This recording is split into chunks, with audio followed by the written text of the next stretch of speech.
Hi friends, welcome to Aravind Nayak KSP YouTube channel. ಸ್ನೇಹಿತರೆ, SSLC pass ಆದಂತಹ ಅಭ್ಯರ್ಥಿಗಳಿಗೆ ಗುಪ್ತಚರ ಇಲಾಖೆಯಲ್ಲಿ 660 ಹುದ್ದೆಗಳನ್ನು ಕಾಲ್ಫರ್ ಮಾಡಲಾಗಿದೆ. ಸ್ನೇಹಿತರೆ, ಈ ಹುದ್ದೆಗೆ ಅರ್ಜಿ ಸಲ್ಲಿಸಲಿಕ್ಕೆ ಯಾವುದೇ ರೀತಿಯಾದಂತಹ ಅಪ್ಲಿಕೇಶನ್ ಫೀಸ್ ಕಟ್ಟುವ ಅವಶ್ಯಕತೆ ಇರುವುದಿಲ್ಲ. ಹಾಗಾದ್ರೆ ಈ ಜಾಬ್ಗೆ ಅಪ್ಲಿಕೇಶನ್ ಹಾಕಲಿಕ್ಕೆ ಏನೇನು ದಾಖಲಾತಿಗಳು ಬೇಕು, ಏನು ಅರ್ಹತೆಗಳಿರಬೇಕು ಅಂತೇಳಿ ಸಂಪೂರ್ಣವಾಗಿ ಈ ವಿಡಿಯೋದಲ್ಲಿ ತಿಳಿಸಿಕೊಡ್ತೇನೆ. ವಿಡಿಯೋ ಸ್ಕಿಪ್ ಮಾಡದೆ ಪೂರ್ತಿ ನೋಡಿ ಹಾಗೂ ನಿಮ್ಮ ಸ್ನೇಹಿತರಿಗೂ ಕೂಡ ಶೇರ್ ಮಾಡಿ ಸ್ನೇಹಿತರೆ. ಹಾಗೂ ಮೊದಲನೇದಾಗಿ ನಮ್ಮ ಚಾನಲ್ ನೋಡ್ತಾ ಇದ್ರೆ ಚಾನಲ್ ಸಬ್ಸ್ಕ್ರೈಬ್ ಮಾಡಿಕೊಂಡು ಬೆಲ್ ಐಕಾನ್ ಬಟನ್ ಒತ್ತಿ. ಓಕೆ ಸ್ನೇಹಿತರೆ, ಮೊದಲನೇದಾಗಿ ನೋಡುವುದಾದ್ರೆ ಈ ಒಂದು ಹುದ್ದೆಗಳನ್ನು ಭರ್ತಿ ಮಾಡಿಕೊಳ್ಳಲಾಗುತ್ತಿರುವ ಇಲಾಖೆಯ ಹೆಸರು ಗುಪ್ತಚರ ಇಲಾಖೆ. ಒಟ್ಟು ಎಷ್ಟು ಹುದ್ದೆಗಳನ್ನು ಭರ್ತಿ ಮಾಡಿಕೊಳ್ಳಲಾಗುತ್ತಿದೆ ಅಂದ್ರೆ 660 ಹುದ್ದೆಗಳನ್ನು ಭರ್ತಿ ಮಾಡಿಕೊಳ್ಳಲಾಗುತ್ತಿದೆ. ಈ ಒಂದು 660 ಹುದ್ದೆಗಳಲ್ಲಿ ವಿವಿಧ ರೀತಿಯಾದಂತಹ ಹುದ್ದೆಗಳಿರ್ತವೆ. ಅದರ ಒಂದು ಮಾಹಿತಿಯನ್ನ ಮುಂದೆ ತಿಳಿಸಿಕೊಡುತ್ತೇನೆ. ಓಕೆ ಸ್ನೇಹಿತರೆ, ಮುಖ್ಯವಾಗಿ ಈ ಜಾಬ್ಗೆ ಆಫ್ಲೈನ್ ಮುಖಾಂತರ ಅಪ್ಲಿಕೇಶನ್ ಹಾಕಬೇಕಾಗಿರುತ್ತದೆ. ಈ ಒಂದು ಆಫ್ಲೈನ್ ಮುಖಾಂತರ ಅಪ್ಲಿಕೇಶನ್ ಹಾಕಬೇಕಾಗಿರ್ತಕ್ಕಂಥ ಒಂದು ವಿಳಾಸವನ್ನು ಹಾಗೂ ಈ ಒಂದು ಅಪ್ಲಿಕೇಶನ್ ಫಾರ್ಮ್ ಅನ್ನ ತಮಗೆ ತಿಳಿಸಿಕೊಡುತ್ತೇನೆ. ವಿಡಿಯೋ ಸ್ಕಿಪ್ ಮಾಡದೆ ಪೂರ್ತಿ ನೋಡಿ. ಹಾಗೆ ಸ್ನೇಹಿತರೆ, ಈ ಒಂದು 660 ಹುದ್ದೆಗಳಲ್ಲಿ ವಿವಿಧ ರೀತಿಯಾದಂತಹ ಹುದ್ದೆಗಳನ್ನು ಕಾಲ್ಫರ್ ಮಾಡಲಾಗಿದೆ. ಅವುಗಳ ಬಗ್ಗೆ ನೋಡುವುದಾದ್ರೆ ಸಹಾಯಕ ಕೇಂದ್ರ ಗುಪ್ತಚರ ಅಧಿಕಾರಿ 1 ಕಾರ್ಯನಿರ್ವಾಹಕ 80 ಪೋಸ್ಟ್ ಇವೆ.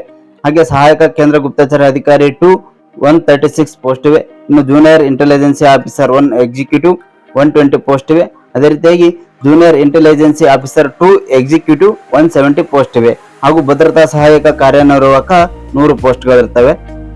ಜೂನಿಯರ್ ಇಂಟೆಲಿಜೆನ್ಸಿ ಆಫೀಸರ್ 8 ಪೋಸ್ಟ್ ಇವೆ. ಹಾಗೂ ಸಹಾಯಕ ಕೇಂದ್ರ ಗುಪ್ತಚರ ಅಧಿಕಾರಿ 2 3 ಪೋಸ್ಟ್ ಇವೆ. ಇನ್ನು junior intelligence officer 1 motor transport 22 ಪೋಸ್ಟ್ಗಳಿವೆ. ಹಾಗೂ ಹಲ್ವಾಯಿ ಮತ್ತು ಅಡುಗೆ ಸಹಾಯಕರು 10 ಪೋಸ್ಟ್ಗಳಿವೆ.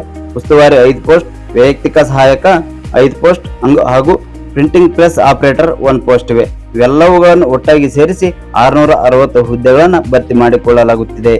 ಓಕೆ ಸ್ನೇಹಿತರೆ, ನೆಕ್ಸ್ಟ್ ಒಂದು ಇಂಪಾರ್ಟೆಂಟ್ ಮಾಹಿತಿ ಅಂದ್ರೆ ಈ ಜಾಬ್ಗೆ ಅಪ್ಲಿಕೇಶನ್ ಹಾಕಲಿಕ್ಕೆ ವಿದ್ಯಾರ್ಹತೆ ಎಜುಕೇಶನಲ್ ಕ್ವಾಲಿಫಿಕೇಶನ್ ಏನಾಗಿರ್ಬೇಕು ಅಂತ ಹೇಳಿ ನೋಡುವುದಾದ್ರೆ ಈ ಒಂದು ಇಲಾಖೆಯು ಹೊರಡಿಸಿದಂತಹ ಅಧಿಸೂಚನೆಯಲ್ಲಿ ತಿಳಿಸಿರುವ ಪ್ರಕಾರ SSLC, PUC, ಡಿಪ್ಲೊಮಾ ಪದವಿ, ಸ್ನಾತಕೋತ್ತರ ಪದವಿ ಮುಗಿಸಿರುವಂತಹ ಅಭ್ಯರ್ಥಿಗಳು ಈ ಹುದ್ದೆಗಳಿಗೆ ಅರ್ಜಿ ಸಲ್ಲಿಸಲು ಅರ್ಹರಾಗಿರುತ್ತೀರಾ. ಓಕೆ ಸ್ನೇಹಿತರೆ, ನೆಕ್ಸ್ಟ್ ಒಂದು ಇಂಪಾರ್ಟೆಂಟ್ ಮಾಹಿತಿ ಅಂದ್ರೆ ವಯೋಮಿತಿ. ಈ ಜಾಬ್ಗೆ ಅಪ್ಲಿಕೇಶನ್ ಹಾಕಲಿಕ್ಕೆ ಏಜ್ ಎಷ್ಟಾಗಿರಬೇಕು ಅಂತೇಳಿ ನೋಡುವುದಾದ್ರೆ ಅಧಿಸೂಚನೆಯಲ್ಲಿ ತಿಳಿಸಿರುವಂತೆ ಅಭ್ಯರ್ಥಿಗಳಿಗೆ ಕನಿಷ್ಠ 18 ವರ್ಷ ಪೂರೈಸಿರಬೇಕು. ಹಾಗೂ ಗರಿಷ್ಠ ವಯೋಮಿತಿಯನ್ನು ನೋಡುವುದಾದ್ರೆ 56 ವರ್ಷಗಳು ಗರಿಷ್ಠ ವಯೋಮಿತಿಯಾಗಿರುತ್ತದೆ. ಹಾಗೂ ಕೆಲವೊಂದು ಮೀಸಲಾತಿ ವ್ಯಾಪ್ತಿಯಲ್ಲಿ ಬರುವಂತಹ ವರ್ಗದ ಅಭ್ಯರ್ಥಿಗಳಿಗೆ ವಯೋಮಿತಿ ಸಡಿಲಿಕೆಯನ್ನು ಸಹ ನೀಡಲಾಗಿದೆ. ಈ ಒಂದು ಏಜ್ಗೆ ಸಂಬಂಧಪಟ್ಟಂತೆ ತಾವು ಅಧಿಸೂಚನೆಯನ್ನ ಈ ವಿಡಿಯೋದ ಡಿಸ್ಕ್ರಿಪ್ಷನ್ ನಲ್ಲಿ PDF ಲಿಂಕ್ ಅನ್ನು ಕೊಟ್ಟಿದ್ದೇನೆ. ಅದನ್ನು ಸಂಪೂರ್ಣವಾಗಿ ಓದಿಕೊಂಡು ಅರ್ಜಿ ಸಲ್ಲಿಸಿ.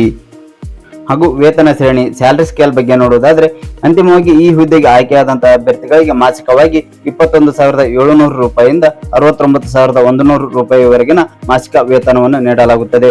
ಈ ಒಂದು ವೇತನಕ್ಕೆ ಸಂಬಂಧಿಸಿದಂತೆ ಹೆಚ್ಚಿನ ಮಾಹಿತಿಗಾಗಿ ಅಧಿಸೂಚನೆಯನ್ನು ಒಮ್ಮೆ ಓದಿಕೊಳ್ಳಿ.